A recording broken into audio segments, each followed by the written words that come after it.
우리가 지난주 이 4월 한 달 동안 우리가 하나님에게 가지고 있는 소망, 그러니까 우리의 소망, 늘 우리는 우리의 소망에 관심이 많은데 하나님이 우리를 부르셨을 때 하나님이 우리에게 향하신 그 하나님의 소망, 그 부르심의 소망이 무엇인지 이 4월 한 달 동안 우리가 말씀을 통해 묵상하고 그 부르심의 소망을 깨닫기를 우리가 소망하며 지금 말씀을 묵상하고 있습니다.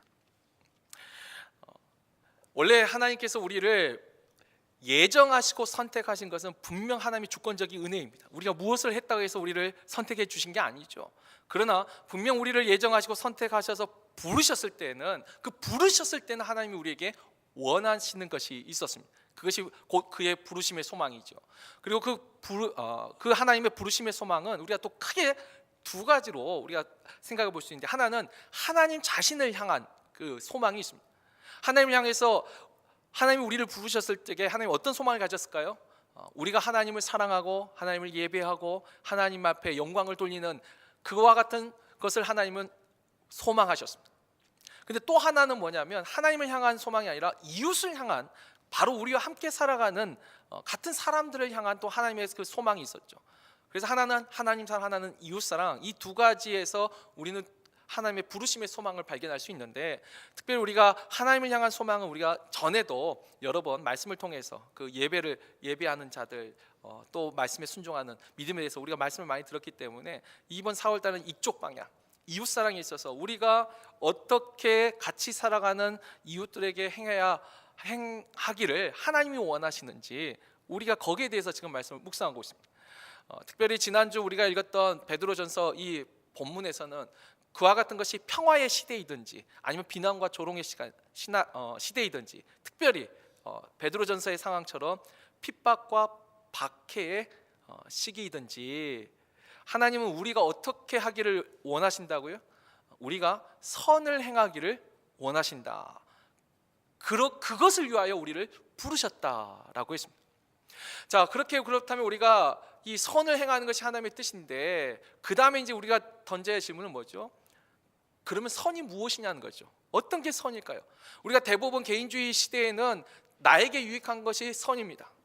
또 때로는 여러 사람에게 유익한, 공리주의로 여러 사람에게 유익한 것이 또한 선입니다. 그것이 우리가 가지고 있는 선의 기준이라면, 하나님의 자녀로서 우리는 하나님의 말씀의 기준에서 하나님이 선이라고 생각하는 것, 그것을 행하는 것이 진정한 하나님이 원하시는 선을 행하는 삶이라 할 것입니다. 그래서 우리가 이 베드로전서 말씀을 통해서 하나님이 우리에게 원하시는 그 선함, 선을 행하라고, 선에 힘쓰라고 했는데, 우리가 정말 힘써야 될 그 선함은 어떤 것이 있는지 오늘 우리가 그 첫 번째 시간으로 오늘 베드로전서 3장 말씀을 통해서 우리가 한번 묵상하고 또 결단하고 은혜를 나누는 시간이 되기를 주의 이름으로 축원합니다. 지난주에 말씀드렸듯이 이 베드로전서가 쓰여진 그 당시의 상황은 이 기독교인들을 향한 핍박과 박해가 이제 시작되고 이제 본격화되기 시작하는 시대라고 했습니다. 그러니까 로마의 네로 황제를 기점으로 이제 이 박해가 시작이 돼요. 처음부터 로마가 기독교를 박해하지 않았어요. 처음에는 기독교가 뭔지도 잘 몰랐어요. 근데 네로 시대에 이르러서 기독교에 대해서 알게 되고 기독교인들을 핍박했는데, 여러분 한번 잘 생각해 보십시오. 처음부터 네로가 예수 믿는 기독교인들을 막 잡아 죽였을까요? 처음부터? 아니요, 그렇게 시작되지 않습니다. 박해는 어떻게 시작됐을까요? 일단 말부터 시작됩니다. 악한 말로 이 박해가 시작되죠. 첫 번째 그 악한 말에 하나 예를 든 게 누명이라는 것이 있습니다. 누명. 이 누명을 사전에서 찾아보면 억울하게 뒤집어 쓴 불명예라고 해석이 되어 있습니다. 말 그대로 억울하게 좀 뒤집어 쓴 불명예가 있어요. 예를 들면 이런 거죠. 이 크리스찬들, 기독교인들을 향하여서 로마 정부가 말할 때 저들은 굉장히 독선적이다라는 것이죠. 왜냐하면 하나님을 섬긴다면서 황제 숭배도 거절하고 황제의 권위를 무시하고, 그래서 무정부주의자고 자기들이 믿는 신앙만 맞고 다른 모든 건 다 우상이라 해가지고 배타적인 사람들이라, 이렇게 말했습니다. 그러나 우리가 지난주 이 베드로 교회의 가르침을 통해서 봤지만 분명히 우리가 황제를 신으로 숭배하는 것은 거절합니다. 그러나 황제의 권위를 무시하지 않죠. 분명히 합법적인 권위 안에서 모든 크리스찬들은 순종하라라고 가르쳤습니다. 결코 독선적이지 않습니다. 결코 배타적이지 않죠. 분명히 우리가 우상 숭배는 분명히 죄입니다. 여러분, 다른 종교를 믿는 사람들이 구원받을 수 있나요? 여러분, 분명히 예수 아니면 구원받을 수 없습니다. 하나님을 믿지 않으면 구원받을 수 없습니다. 그러나 그와 같이 그럼 다른 종교를 믿는 모든 사람들은 다 멸망하는 지옥에 가는 지옥의 불쏘시개로 창조된 사람들인가요?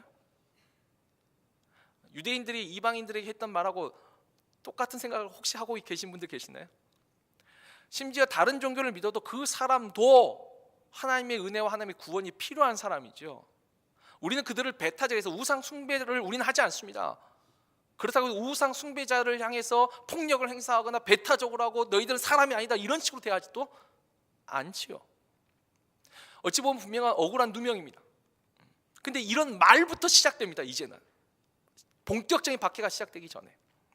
두 번째 또 악한 말이 있는데 그걸 우리가 중상이라고 합니다. 이 중상이라는 단어를 사전에서 보면은 근거 없는 말로 남을 헐뜯어서 명예를 손상시키는 것을 중상이라고 합니다. 예를 들면 이런 거죠. 성만찬을 하는데 이 기독교인들은 식인 풍습을 가졌다. 사람의 살과 피를 먹는다. 아니 조금만 생각해보고 아니 확인만 해도 분명히 근거가 없어요. 그런데도 이와 같은 말들이 기독교 박해가 시작되던 그 시대는 통용되더라는 거죠. 기독교인들은 사람을 먹는다. 살과 피를 마신다는 거예요. 이런 걸 중상이라고 합니다. 이와 같은 말들이 점점 처음부터 이게 시작되면서 나중에 콜로세움에 잡아다가 죽이고 사형시키고 하는 거죠. 처음부터 바로 죽이지 않아요. 말부터 시작됩니다. 말부터. 그리고 이 중상에서도 한 단계 더 깊어지면 우리가 중상 모략이라는 말을 씁니다. 모략은 뭐냐? 계획이요. 이건 일부러 이제 근거 없는 말들로 일부러 만들어가면서 상황을 만들어갑니다. 예를 들면 이런 거죠. 네로가 로마의 대화재가 일어났을 적에 그 로마의 빈민가에서 대화재가 일어났어요. 물론 세상의 일반적인 역사가들은 이건 네로가 그 로마를 정부하게해서 자신이 일으킨 화재다라고 말은 하지만 근거는 없습니다. 남아있는 근거는. 근데 그 당시에 이 로마의 대화재를 기독교인이 불을 질렀다라는 거예요. 어떻게 말을 만들어가죠? 이들은 원래 독선적이에요. 배타적이에요. 이들은 무정부주의자예요. 그러니까 불만을 가진 사람, 불만이 많은 사람이, 거기다가 식인 풍습을 가진 사람이. 그래서 자기들의 정체가 드러나고 사람들이 싫어하니까 로마에 불을 질렀다. 실제로 불은 일어났습니까? 이걸 중상모략이라고 합니다.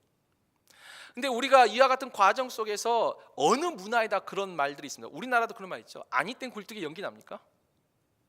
뭔가가 있으니까 이런 말들이 있다라고 말을 하죠. 여러분 손바닥도 마주쳐야지 소리가 납니다. 자 보세요. 소리 났죠? 마주쳤습니다. 그러나 여러분 이 손 가만히 있는데 이래도 똑같은 소리가 납니다. 가만히 있어도 혼자 쳐도 소리는 납니다. 기독교인들이 가만히 있어도 로마의 대화재는 불이라는 화재 사건, 이런 사건들이 일어납니다. 보지 못하면 누구나 그래도 뭔가 있으니까 이런 말이 설마 저 사람들이 사람을 먹겠어? 설마 해도 그래도 뭔가가 있으니까 이런 말들이 계속 끊이지 않고 계속 나오는 거겠지. 그렇게 퍼져간 거. 네로 시대부터.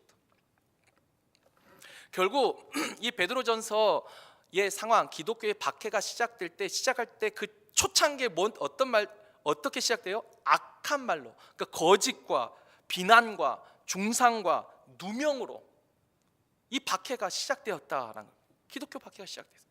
자, 그렇다면 이런 분위기에서, 이런 속에서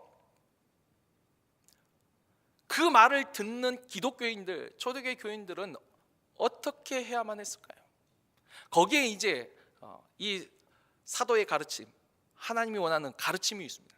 자, 오늘 우리가 읽었던 본문 9절을 볼까요? 9절을 보면 악을 악으로, 욕을 욕으로 갚지 말고 라고 말이 나옵니다. 우리가 이런 악한 말을 들었습니다. 욕을 들었습니다. 어찌 보면 억울한 누명이에요. 더군다나 이건 억울해요. 말도 안 되는 중상이에요. 여러분 이런 말을 들었을 때 우리의 기본 본성, 우리의 기본 본성은 어떻게 반응할까요? 여기서 또 하나 오해하지 마십시오. 욕을 욕으로 갚지 마라, 악을 악으로 갚지 말라 해서 아무 말도 하지 말라는 건 아닙니다. 분명히 정당한 변호는 했습니다. 우리가 사도행전 22장에 사도 바울이 또 잡혔을 적에 정당한 변호를 하죠. 예수님도 변호는 합니다. 그러나 변호와 지금 여기서 말하는 악을 악으로, 욕을 욕으로 갚지 말라, 이 말은 어떤 말일까요? 거기에는 우리의 본성에 대한 이해가 필요합니다. 우리가 지난주에 봤던 베드로전서 2장 23절 말씀 잠깐 볼까요? 거기 보면 욕을 당하시되 맞대어 욕하지 아니하시고, 이 맞대어라는 단어가 있습니다. 이 맞대어라는 단어가 뭐죠? 우리는 본능적으로 누군가 나를 비난하고 지적하고 또 욕하고 하면 거기에 맞대어 똑같이 말하고 싶어하는 본성이 있습니다. 누군가 나에 대해서 이런 억울할 땐 더 말할 것도 없지만 이렇게 말하면 어떻게 말하죠? 마음속에 그러는 너는, 여러분 이거 자연스러운 본성이죠. 우리가 주님이 하신 말씀도 잠깐 볼까요? 마태복음 7장 1절 2절을 보면은 주님이 산상수훈에 이런 말을 합니다. 비판을 받지 아니하려거든 비판하지 말라. 너희가 비판하는 그 비판으로 너희가 비판을 받을 것이요 너희가 헤아리는 그 헤아림으로 너희가 헤아림을 받을 것이니라. 주님은 우리 입장에서 이 말씀하셨는데 이거 그냥 거꾸로 생각하면 뭐죠? 누구든지 비판을 받으면 똑같이 비판하고 싶은 거예요.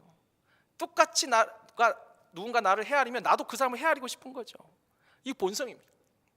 제가 우리 아이들이 아직 어린데 얘들이 좀 컸습니다. 이제 좀 컸는데 한 번은 제가 얘들 보고 이 싸우는데 막 소리를 지르는 거예요. 그래서 내가 왜 소리를 지르냐고 막 제가 혼냈어요. 그랬더니 그 전에는 잘못했어요 막 했는데 얼마 전에 우리 큰애가 딱 저를 보더니 그러는 아빠는 이게 진짜 무섭더라고요. 이렇게 막 소리 지르고 싸우는데 왜 소리 지르냐고 했더니 막 그러는 아빠는 하는데 가슴이 확 야, 그래서 제가 그랬죠. 그래서 아빠가 언제 소리 지르는 거 잘했다고 한 적이 있어? 아빠도 일단 그러니까 소리는 지르고 그 다음에 내가 꼭 미안하다고 사과했잖아. 소리 지르는 게 절대 잘하는 행동이 아니야. 이건 진짜 잘못한 거야. 근데 우리 서로 노력하자. 이제 이렇게 말을 바꿨는데 보세요. 듣는데 예전에 잘못했다는 생각이 드는데 이제는 그러는 당신은 이게 우리 본성이에요. 우리는 맞대어 말하고 싶은 거죠. 이게 우리 본성 속에 있습니다. 그리고 또 하나 야고보서 3장 8절에서 10절 말씀 잠깐 또 볼까요? 야고보서 3장 8절 10절 보면 혀는 능히 길들일 사람이 없나니 쉬지 아니하는 악이요 죽이는 독이 가득한 것이라. 이것으로 우리가 주 아버지를 찬송하고 또 이것으로 하나님의 형상대로 지음을 받은 사람을 저주하나니 한 입에서 찬송과 저주가 나오는도다. 내 형제들아 이것이 마땅하지 아니하니라.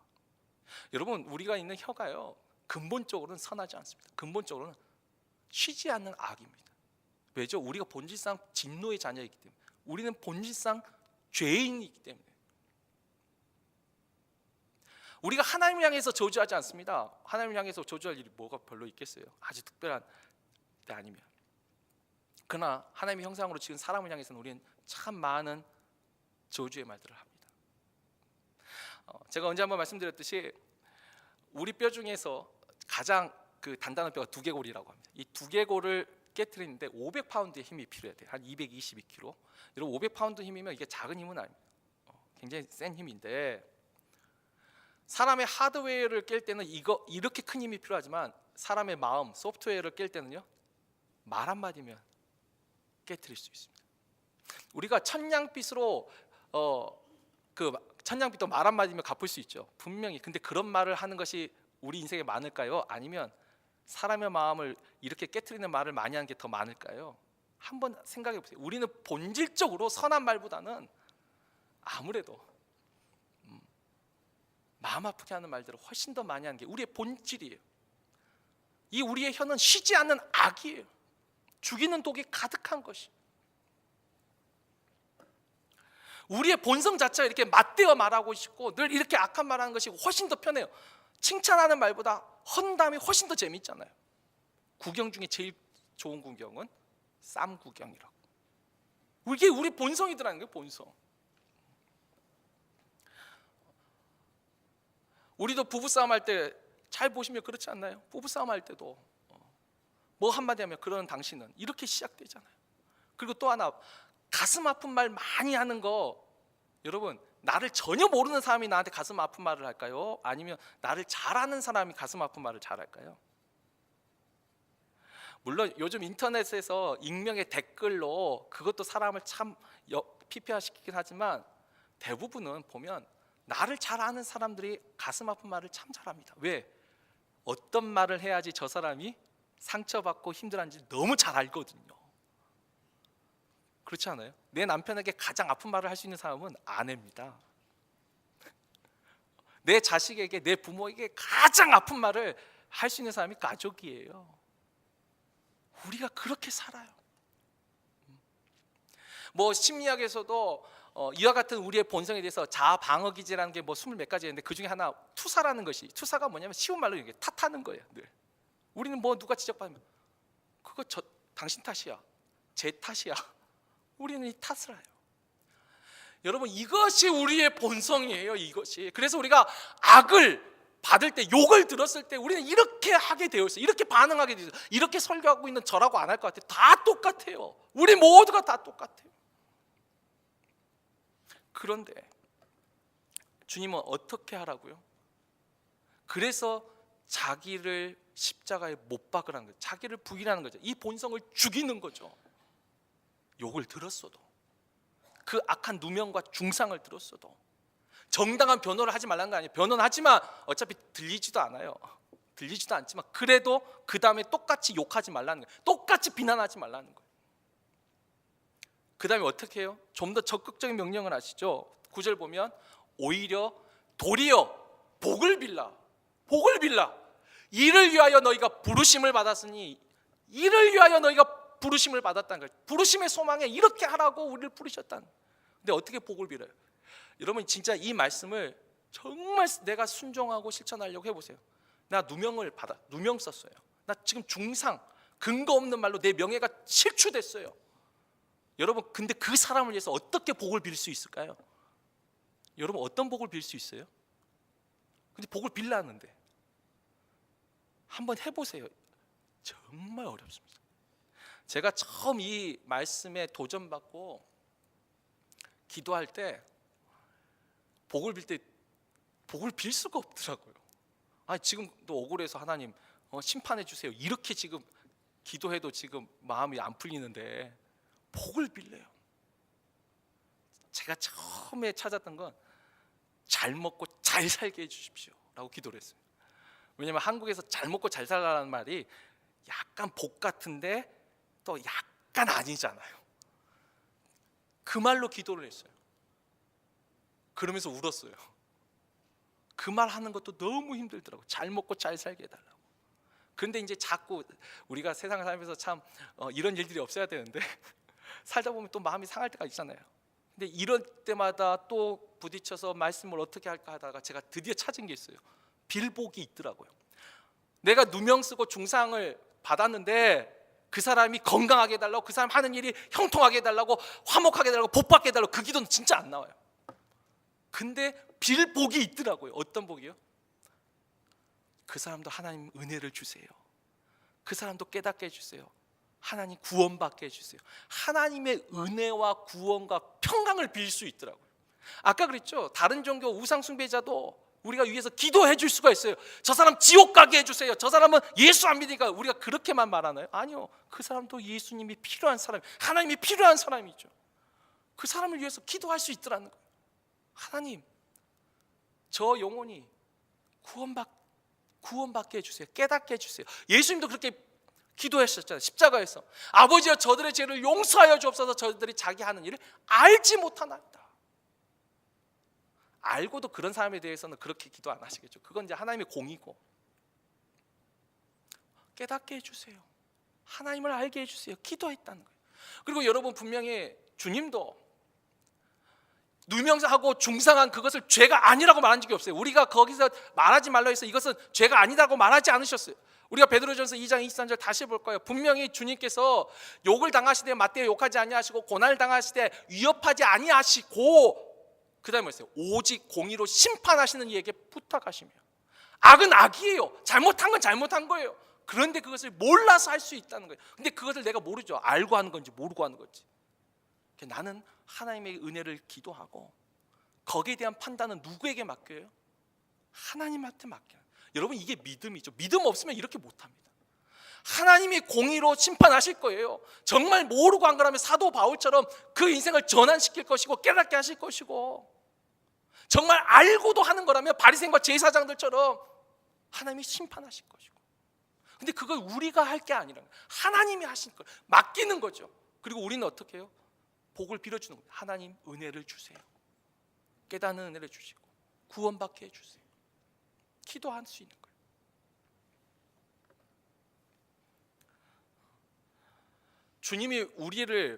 하나님이 우리를 왜 부르셨어요?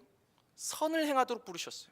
그리고 그 선을 행하는 것의 첫 번째가 뭐냐면 말을 하는 거예요. 아까 박해도 악한 말에서 시작되듯이 하나님의 백성들은 선한 말을 하도록 힘쓰도록 부름받았어요. 그 선한 말을 하기 위해서는 내 본성을 죽여야만 가능해요. 매일 나를 십자가에 못 박지 않냐고, 이거 진짜 어려운 일이에요. 자기를 부인하고 하나님의 뜻에 순종하려는 그 십자가를 짊어질 때만 이게 가능한 것이죠. 근데 오늘 말씀을 우리가 여기서 듣고 우리가 그럼 선한 말을 해야 되겠다 이걸로 끝나면 실제로는 선한 말 하기가 좀 어려울 겁니다. 우리가 여기서 한 번 더 깊게 생각해야 돼요. 자, 분명히 우리가 선한 말을 힘써야 됩니다. 선한 말을 하도록 힘써야 돼요. 근데 그 선한 말을 할 수 있으려면 무엇이 더 전제돼야 될까요? 선한 마음이 있어야 됩니다. 우리가 누가복음 6장 45절 주님이 하신 말씀을 한번 볼까요? 선한 사람은 그 마음에 쌓은 선에서 선을 내고 악한 자는 그 쌓은 악에서 악을 내나니 이는 마음에 가득한 것을 입으로 말함이니라. 여러분, 우리는 결국 말이란 게 자기 마음에 가득한 것을 말해요. 늘 말 속에 돈에 대한 이야기가 주제가 끊이지 않는 사람은 돈이 가장 중요해요. 늘 그래서 내가 마음에 건강에 대한 염려가 늘 가면 건강에 대한 것이 늘 말로 나오죠. 우리가 세상에서 음담패설이라고 하는데 야한 말도 평상시 내 마음에 그게 많이 생각나니까 야한 말도 나오는 거죠. 결국 말이라는 것은 마음에서 나오는 거예요.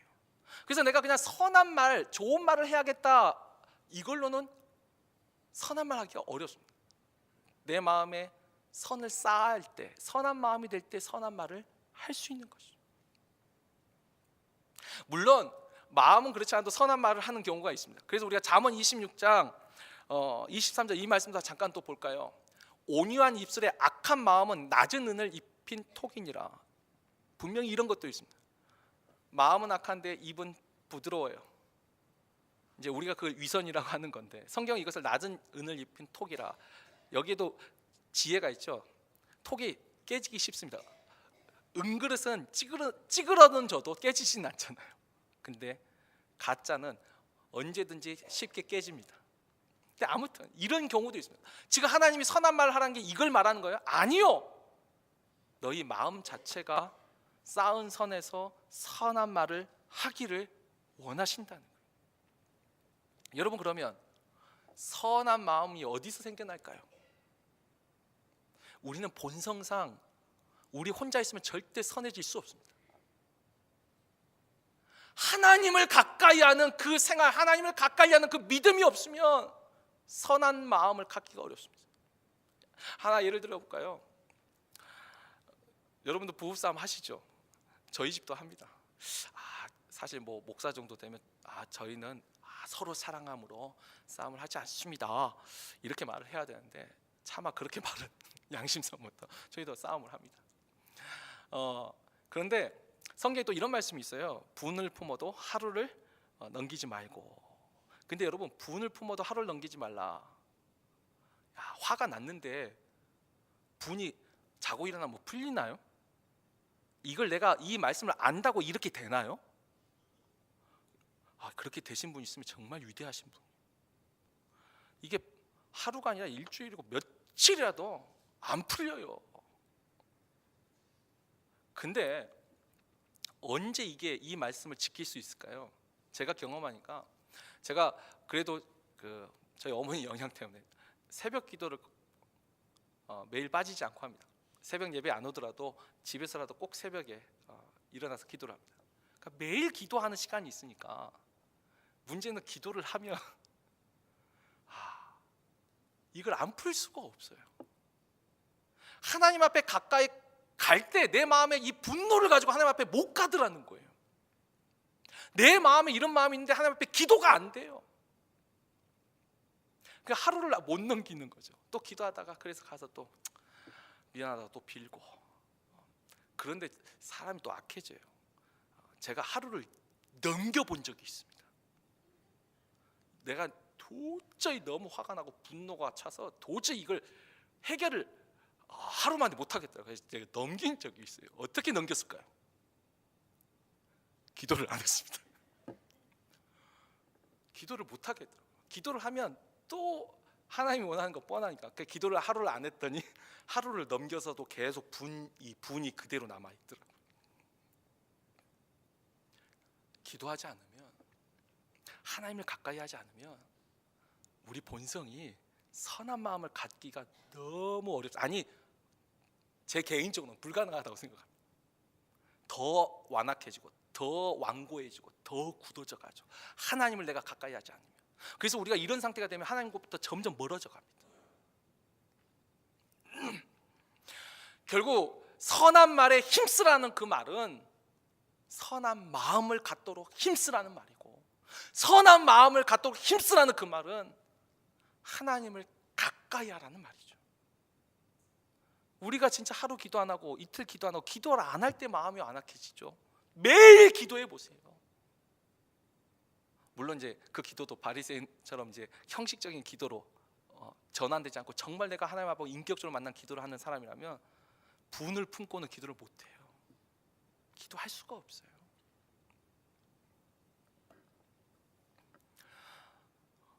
우리가 충고한다는 말이 있습니다. 여러분, 충고는 좋은 겁니다. 분명히 그렇죠? 비판은 나쁜 것입니다. 근데 하는 말의 내용은 똑같습니다. 충고나 비판이나 하는 내용은 다르지 않습니다. 근데 우리가 이걸 어떻게 구분할 수 있을까요?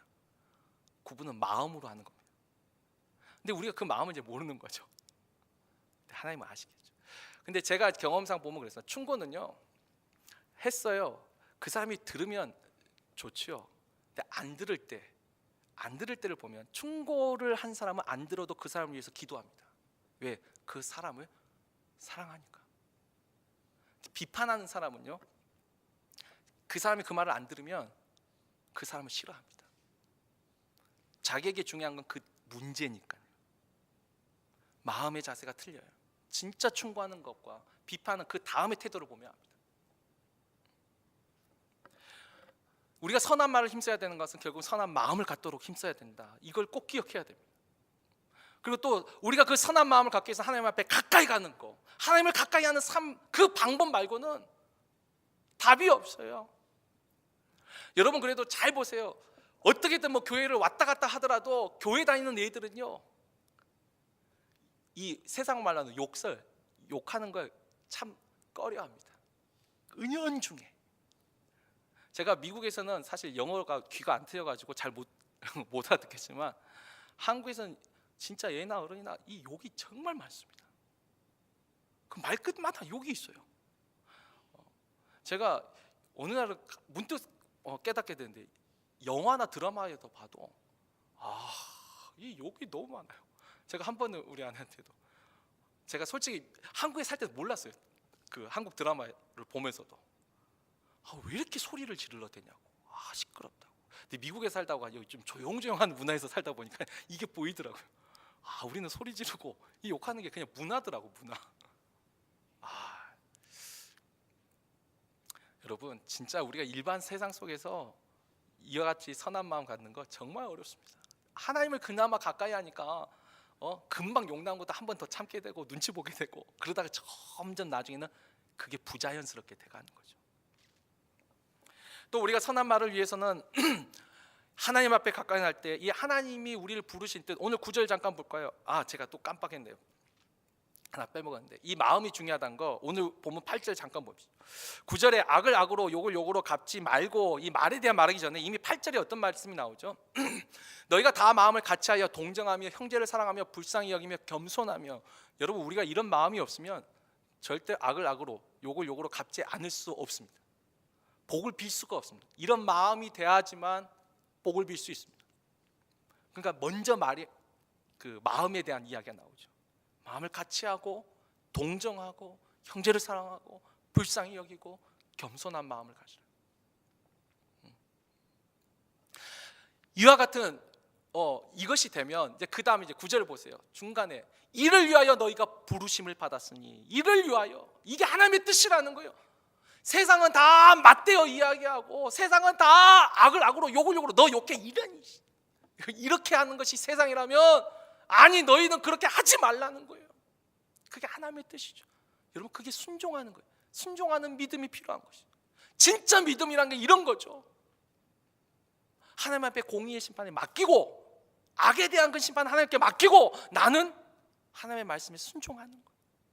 또 하나, 세 번째, 우리가 선한 말을 힘쓸 것은 선한 마음을 쌓도록 하나님을 가까이 하는 삶에 힘쓰라는 말, 그리고 하나님의 그 부르심의 뜻에 순종하라는 거. 그 다음 마지막 하나, 어쩌면 이 세 번째가 오히려 우리에게는 좀 더 피부에 와닿는 권면일지도 모르겠어요. 세 번째는 뭐죠? 보세요. 너희가 이를 위하여 부르심을 받았으니 이는 복을 이어받게 하려 하심이라. 하나님이 이렇게 순종할 때 복을 주신다. 복을 이어받게 하려 하십니다. 어떤 복이죠? 그 다음 10절에 나오죠. 그러므로 생명을 사랑하고 좋은 날 보기를 원하는 자는 혀를 금하여 악한 말을 그치며 그 입술로 거짓을 말하지 말고 악에서 떠나 선을 행하고 화평을 구하며 그것을 따르라. 잘 보세요. 생명을 사랑하고 좋은 날 보기를 원한다. 거꾸로 말하면 뭐죠? 주님이 어떤 복을 주시냐면 생명의 복을 주시고 좋은 날을 보게 하실 거라는 것입니다. 우리가 그 복을 받기 위해서 이 말씀에 순종하는 거예요. 여기서 말하는 생명이 뭐죠? 이 땅에서의 생명, 우리 영혼의 생명. 여러분, 정말 마음이 아까죠? 말 한마디에 마음이 파괴되잖아요. 영혼이 죽어요. 근데 우리도 죽지만 우리도 죽일 수도 있잖아요. 생명을 사랑하는 사람, 선한 말을 하라는 거예요. 근데 그 생명이 이 땅의 생명뿐만 아니라 더 중요한 건 영원한 하나님 나라에서의 영생을 말하죠. 왜? 이것이 믿음이니까. 하나님을 향한 진짜 믿음이니까. 이 믿음이 있어야지만 구원을 받으니까 영생을 우리가 복을 받습니다. 또 하나, 좋은 날. 이 좋은 날은 그럼 죽어서 천국 가는 날만 말할까요? 아니요. 이 땅에서 이루어지는 하나님 나라가 있듯이 이 땅에서도 좋은 날이 있습니다. 여러분, 부부끼리도 좋은 말, 선한 말 하려고 힘쓰세요. 완전하지 못해도 힘써야 돼요. 오늘날 좀 웃긴 이야기긴 하지만 이 40대에서 90대 남편들 이야기 있잖아요. 병원에서 만난 40대에서 90대 남편 이야기. 아시죠? 이 40대는 왜 병원에 왔냐면 어제 술 먹었는데 아침에 해장국 끓여달라고, 그러니까 쉽게 말해 밥 해달라고 말했다고 아내한테 맞아가지고 병원에 왔어요. 50대도 아내한테 맞아서 병원에 왔는데 거기를 왜 왔어요? 왜 그 밖에 나가는데 지금 어디냐고 전화했다가, 그리고 언제 들어오냐고 말했다가 혼났다고. 60대는 지금 외출 준비하고 화장하는 그 아내 보고 지금 어디가? 라고 물어봤다가 한 대 맞았다는 거예요. 이 70대는 나는 뭐 밥 해달라고 말도 안 했고 지금 어디냐고 전화도 안 하고 어디 갔냐고 물어보지도 않았는데 그런데도 맞았어요. 왜 맞았어요? 눈앞에서 얼씬거린다고.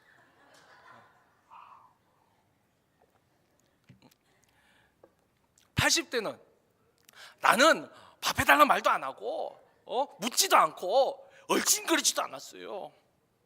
그런데 맞았어요. 왜 맞았을까요? 아침에 눈 떴다고. 그 말을 가만히 듣고 있던 90대 할아버지가 한숨을 푹 쉬면서 나는 숨 쉰다고 맞았어. 참 이게 정말 웃긴 유머인데, 정말 웃긴데 한국식 표현하면 우픈 얘기, 웃기면서 슬픈 이야기. 여러분 보세요. 부부끼리 세월이 흐르고 나이가 들면서 서로가 더 귀해져야지 이게 정상이 있지 않을까요? 오히려 젊을 땐 싸울 게 많아요. 근데 뭐 저도 이제 결혼한 지 이제 10여 년 조금 넘어가는데 제가 이런 말하기 웃기긴 하지만 모르겠어요. 아직까지 지금 현재로는 시간이 흐를수록 아내가 더 귀해져요. 이 사람 없으면 큰일 날 것 같아요. 이 진짜로 이 마음이 그래지잖아요. 그런데 현실에서 그렇지 못한 부부가 생각보다 정말 많더라고요. 교회 안에뿐만 아니라 세상은 더 많고요. 황혼 이혼이라고 해서 정말 그냥 사는 거예요. 정으로 살다 어쩔 이유 없이 사는 거예요. 아까 그랬죠. 서로 나가도 외출해도 서로 관여하기 싫은 거예요. 나 혼자 가겠다는 거예요. 이런 부부가 우리가 뭐 쇼윈도우 부부라고 했는데 서로 다른 길을 걸어가요. 이런 부부가 생각보다 많습니다. 왜 그럴까요? 마음에 쌓인 선이 많아야 되는데 마음에 쌓인 한이 많아지니까. 여러분 이 말씀 잘 보세요. 좋은 날 보기를 원하세요. 정말 나이 들었을 적에 나이 들었을 때 어떻게 친구같이 동행하면서 서로 위로하고 친구들 하나하나 세상 떠나갈 때 그래도 내 곁에 끝까지 남아있는 이 사람, 이게 정상인데 우리가 너무 젊은 시절에 말 함부로 하다가 이 좋은 날을 못 볼 수도 있습니다. 그러니까 지금 이 성경에서 말하는 좋은 날 보기를 원한다, 이거 꼭 천국 간단 말이야. 이 땅에서도 정말 좋은 날 보기를 원한다면 선한 말을 하라는 거예요.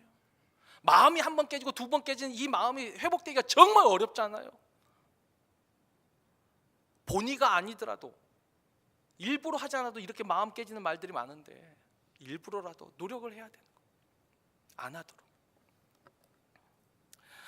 이제 두 가지 이 권면만, 지금까지 이 말씀 성경에 있는 이야기는 다 우리가 했습니다. 우리가 선한 말을 힘써야 돼요. 선한 말을 힘쓰려면 선한 마음을 갖도록 힘써야 돼요. 선한 마음을 가지려면 하나님을 가까이 하도록 힘써야 돼요. 하나님을 가까이 할 때 하나님의 그 뜻에 말씀에 순종하려는 믿음을 가져야 돼요. 그리고 또 하나님이 우리에게 주신다 언약하신 그 약속의 복을 믿어야 돼요. 이것이 오늘 말씀의 가르침이라면 제 경험상 거기 이제 두 가지만 이거 권면으로 드리고 이제 말씀을 맺겠습니다. 여러분 우리가 이와 같이 선한 말을 하도록 힘쓸 때요, 첫 번째 이걸 완성을 기대하지 마세요. 정말 우리가 한번 하고 우리의 모든 혀를 길들이고 말을 받고 있으면 이 세상에 분쟁과 다툼과 갈등은 없어질 거예요. 안 돼요. 쉽게 안 바뀌어요. 아마 저도 죽을 때까지 몰라요. 죽는 순간에는 늘 선한 말만 하게 될지 모르겠지만 제 지금 생각으로는 죽을 때도 힘들 것 같아요. 그건 거의 주님의 수준이겠죠. 여러분 완성이 아니라 변화를 목적으로 삼으세요. 내가 그래도 과거에는 못마땅하면 바로 말했는데 그래도 하루 참고 일주일 참았다. 변화를 목적으로 삼아요. 내가 화를 저번엔 10번 냈다면 내가 올해는, 작년에 10번 했으면 올해는 9번으로 줄이는 것을 목표로 삼는 거죠. 내년에는 7번으로 줄이는 걸 목표로 삼는 거예요. 변화를 목표로 삼으세요. 목적으로. 완성을 목적으로 삼으면 늘 실망하고 또 자책하게 되고 또 넘어져요. 변하면 돼요. 변하는 것을 목적으로 삼으면 조금 더 우리에게 힘이 납니다. 두 번째는 아까 누가복음 6장 45절에도 봤지만 쌓은 선에서 선한 말이 나옵니다. 뭐죠? 선한 마음을 쌓도록. 이건 계속 반복하고 훈련하는 것입니다. 또 반복하고 또 훈련하는 거예요. 또 한 번 마음은 또 회개하고.